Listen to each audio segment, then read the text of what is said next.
डमट डमट डमट demon Ninad डमर वयम चकार चंड तांडवम तनोतु रे शिव शिवम धगत धगत धगत जवल ललाट पट्ट पावके किशोर चंद्र शेखरे रति प्रतीक्षाम मम धराधरेन्द्र नंदिनी विलास बंधु बंधुरा स्फुर दिगंत संतति प्रमोद मान मानसे। क्योंकि शायद कम लोगों को यहां यह मालूम हो कि संस्कृत विश्व की सबसे वैज्ञानिक भाषा है। सेम पेट्रोदा यहां बैठे हैं, वो साक्षी होंगे इस बात के कि जब दुनिया में टॉकिंग कंप्यूटर बनाने की बात चली तो प्रश्न उठा कि कौन सी भाषा उसके लिए चुनी जाए, क्योंकि कंप्यूटर का अपना कोई विवेक नहीं होता। जो आप बोलते हैं वही वो लिखता है और जो लिखा जाता दिया जाता है उसी को वो पढ़ता है। इसलिए भाषा व्याकरण की दृष्टि से भी वैज्ञानिक होनी चाहिए और ध्वनि की दृष्टि से भी। जो बोला जाए वही वो पढ़े। तो आज गर्व से माथा ऊंचा करके कह सकती हूं कि विश्व की तमाम भाषाओं की समीक्षा करने के बाद जिस भाषा को सर्वथा उपयुक्त पाया गया कंप्यूटर के लिए वो संस्कृत है। क्योंकि जैसे अंग्रेजी में NO नो भी नो है और KNOW भी नो है। अब अगर आप कंप्यूटर को बोलें आई नो दिस तो लिखेगा INO नो दिस, कोई अर्थ ही नहीं निकलेगा उसका। कहीं T साइलेंट हो जाता है तो कहीं E साइलेंट हो जाता है। बोलते हैं लिखते हैं एंटरप्रेन्योर, बोलते हैं एंटरप्रेन्योर। वो विवेकहीन कंप्यूटर कैसे देखेगा इसको? लेकिन संस्कृत में जो बोला जाता है वही लिखा जाता है। यहां तक कि छोटी ई और छोटे ऊ की मात्रा की ध्वनियां भी अलग है। इति, यदि आपने छोटा बोला तो इति, लेकिन दही बड़ी की मात्रा बोला तो दही। तो जो बोलेंगे वो लिखेगा, जो लिखेगा वही पढ़ेगा। लेकिन केवल ध्वनि की बात नहीं, मैं संस्कृत की वैज्ञानिकता के दो उदाहरण आपको देना चाहूंगी। संस्कृत में शब्दों का इतना अपार भंडार है मित्रों कि रचनाकार अपने व्यक्तित्व के अनुसार उसको चुन सकता है। एक प्रसंग है रामायण का कि जिस समय भगवान श्री राम लंकेश पर विजय प्राप्त करने के लिए लंका जाते हैं तो भगवान शंकर की आराधना करते हैं। वो स्तुति जिसमें करते हैं वो रामचरितमानस में रुद्राष्टकम के नाम से समाविष्ट किया गया है। रुद्राष्टकम के शब्द हैं नमामि शमीशान निर्वाण रूपम विभुम व्यापकम ब्रह्म वेद स्वरूपम निजम निर्गुणम निर्विकल्पम निरीहम चिदाकाशमाकाशवासम भजे।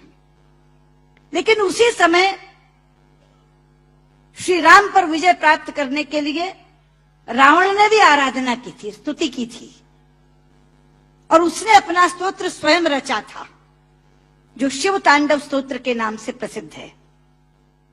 शब्द हैं डमट डमट डमट डमन निनाद डमर वयम चकार चंड तांडवम तनोतु रे शिव शिवम धगत धगत धगत जवल ललाट पट्ट पावके किशोर चंद्र शेखरे रति प्रतीक्षाम मम धराधरेन्द्र नंदिनी विलास बंधु बंधुरा स्फुर दिगंत संतति प्रमोद मान मानसे। यहां बैठे किसी एक 5 वर्ष के बालक के सामने यदि मैं केवल ये 2 श्लोक रख दूं और ये कहूं कि बच्चा ये बताओ इसमें से कौन सा रावण ने रचा होगा और कौन सा राम ने पढ़ा होगा, तो बिना कुछ जाने वो कहेगा कि डमट डमट डमट डमन ये रावण का श्लोक होगा, क्योंकि शब्द उसके व्यक्तित्व से मेल खाते हैं। और नमामि शमीशान निर्वाण रूपम राम ने कहा होगा। यह है संस्कृत की वैज्ञानिकता। एक और उदाहरण देती हूं, आप हैरान हो जाएंगे। संस्कृत के एक रचनाकार हैं दंडी। उनका एक नाटक है 10 कुमार चरितम, जिसमें 10 राजकुमारों की कथा है अलग अलग। उसमें एक कथा आती है राजकुमार विश्रुत की। प्रसंग है कि वो आखेट के लिए शिकार करने के लिए जंगल में जाता है। एक तीर आकर उनके होंठ पर लगता है और उनका निचला होंठ कट जाता है। मित्रों, इस प्रसंग के घटने के बाद कथा अनेक पन्नों में चलती है। कितने ही संवाद विश्रुत बोलता है, लेकिन दंडी ने पूरे संवादों में कहीं भी ओष्ठांग का प्रयोग विश्रुत से नहीं करवाया है। ओष्ठांग क्या है? पूरा अल्फाबेट हिंदी का जो पवर्ग है वो ओष्ठांग है। प, फ, ब, फ, म। प, फ, ब, फ, म दोनों होंठ मिलाकर बोले जा सकते हैं। अगर दोनों होंठ में से एक होंठ नहीं है तो आप प नहीं बोल सकते, ब नहीं बोल सकते, भ नहीं बोल सकते, म नहीं बोल सकते। ये पवर्ग ओष्ठांग है। तो अगर उसका एक होंठ कट गया तो उसने पवर्ग का उच्चारण कैसे किया, ये कोई भी प्रश्न कर सकता था रचनाकार से। इसलिए अनेक संवादों में कहीं भी ओष्ठांग का प्रयोग नहीं है। यह है संस्कृत की वैज्ञानिकता। लेकिन लोग आजकल कहते हैं कि संस्कृत तो बोलचाल की भाषा नहीं बन सकती, संस्कृत कभी जनभाषा नहीं रही। शायद इससे बड़ी अज्ञानता की बात कोई दूसरी नहीं हो सकती। संस्कृत जनभाषा रही है। छोटे लोग, अनपढ़ लोग, बिना विद्यालय में गए लोग संस्कृत बोलते रहे हैं। राजा भोज के काल में एक प्रसंग आता है कि राजा भोज एक बार अपने प्रजा का हालचाल जानने के लिए जंगल से जा रहे थे। सामने से एक लकड़हारा आ रहा था। उसने लकड़ियां काटकर अपने सिर पर रखी हुई थी, पसीनों पसीन था। राजा ने लकड़हारे को देखा तो तब संस्कृत में ही बातचीत होती थी, संस्कृत ही जनभाषा थी। तो राजा ने लकड़हारे से कहा, किमते भारम बाधती, क्या ये भार तुम्हें कष्ट पहुंचा रहा है? लेकिन बाध शब्द जो है मित्रों, वो धातु है जो परस्मयी पदी नहीं चलती, आत्मनेपदी चलती है। संस्कृत में दो तरह की धातुएं हैं।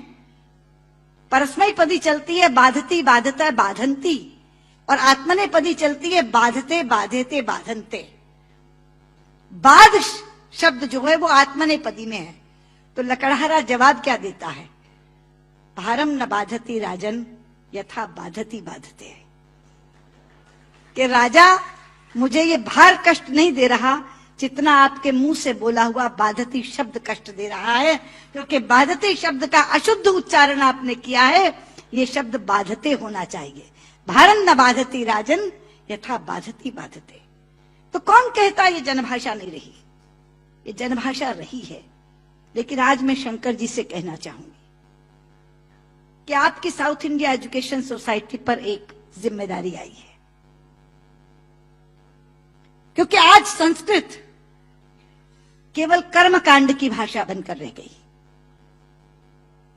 कल जब विश्व के लोग आएंगे और कहेंगे कि कंप्यूटर के लिए हमें संस्कृत के विद्वान दो, हम टॉकिंग कंप्यूटर बनाना चाहते हैं, तो एक विडंबना खड़ी होगी कि जिसे संस्कृत आती है उसे कंप्यूटर नहीं आता, और जिसे कंप्यूटर आता है उसे संस्कृत नहीं आती।